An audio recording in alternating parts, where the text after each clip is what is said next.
कोरोची, तारदाळ, खोतवाडी या गावांना विकास कामांचा निधी कमी पडू देणार नाही. उपमुख्यमंत्री एकनाथ शिंदे. तारदाळमध्ये उपमुख्यमंत्री एकनाथ शिंदे यांची झंझावात सभा. कोरोची जिल्हा परिषद मतदारसंघाला निधी कमी पडू देणार नाही या जाहीर सभेत आश्वासन देतो की पालकमंत्री प्रकाश आंबेडकर यांच्या माध्यमातून विकास काम उभा करण्याचा संकल्प देतो.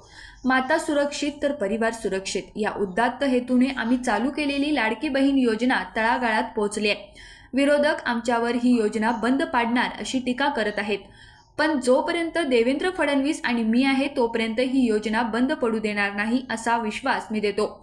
महाराष्ट्राला चालना देण्याचे काम विकासाकडे नेण्यासाठी लोकाभिमुख कल्याणकारी योजना आणून सर्वसामान्य जनतेसाठी उभं राहणारं सरकार आहे. त्यामुळे महायुतीच्या पाठीशी राहा असेही ते म्हणाले. उमेदवारांच्या पाठीमागे महिला त्यांच्या मतपेटीत नंबर पहिला असणार आहे. त्यामुळे महायुतीच्या उमेदवारांना विजयाचा गुलाल लागणार आहे असेही मी ठासून सांगतो. महिलांना त्यांच्या स्वतःच्या पायावर उभा करून त्यांना लखपती झालेलं आम्हाला पाहायचं आहे. तसेच भविष्यात जसे लाडक्या बहिणींना आत्मनिर्भर केलं तसेच भविष्यात लाडक्या भावांसाठीही नवनवीन योजना आणून त्यांनाही स्वतःच्या पायावर उभा करणार आहे असे वक्तव्य तारदाळ येथील नारी शक्तीच्या सन्मानार्थ लाडकी बहीण सन्मान सभेच्या कार्यक्रमाप्रसंगी महाराष्ट्र राज्याचे उपमुख्यमंत्री आमदार एकनाथ शिंदे यांनी केले. जिल्हा परिषदेच्या उमेदवार कुमारी सानिका राहुल आवाडे, पंचायत समितीच्या उमेदवार प्रियांका खोबरे, सनी ओवळकर यांच्या प्रचारार्थ आयोजित केलेली सभेप्रसंगी लाडकी बहीण सन्मान सभा आयोजित केली होती. यावेळी पुढे बोलताना उपमुख्यमंत्री शिंदे म्हणाले, तारदाळमध्ये सुरू असलेल्या जलजीवन योजना माझ्या सहीने मंजूर होऊन ती सध्या कार्यान्वित आहे.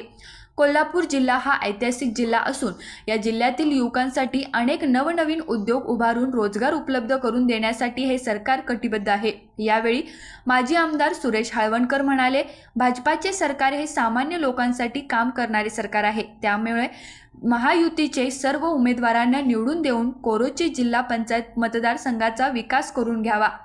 या प्रसंगी पालकमंत्री आमदार प्रकाश आंबेडकर, आमदार डॉक्टर राहुल आवाडे, आमदार डॉक्टर राजेंद्र पाटील यड्रावकर, आमदार डॉक्टर अशोकराव माने, माजी मंत्री प्रकाश आवाडे, खासदार धैर्यशील माने, संजय पाटील यड्रावकर, अजय पाटील यड्रावकर, आदित्य पाटील यड्रावकर, प्रसाद खोबरे, प्रमिला पाटील, तारदाळ सरपंच पल्लवी पोवार, माजी सरपंच यशवंत वाणी, खोतवाडी सरपंच विशाल कुंभार, उपसरपंच राणी शिंदे, सूर्यकांत जाधव, जयप्रकाश भगत, अमित खोत, गुरुकुमार पाटील, गजानन नलगे, प्रवीण पाटील, मृत्युंजय पाटील यांच्यासह तारदाळ खोतवाडी ग्रामपंचायतीचे सदस्य सर्व पदाधिकारी उपस्थित होते.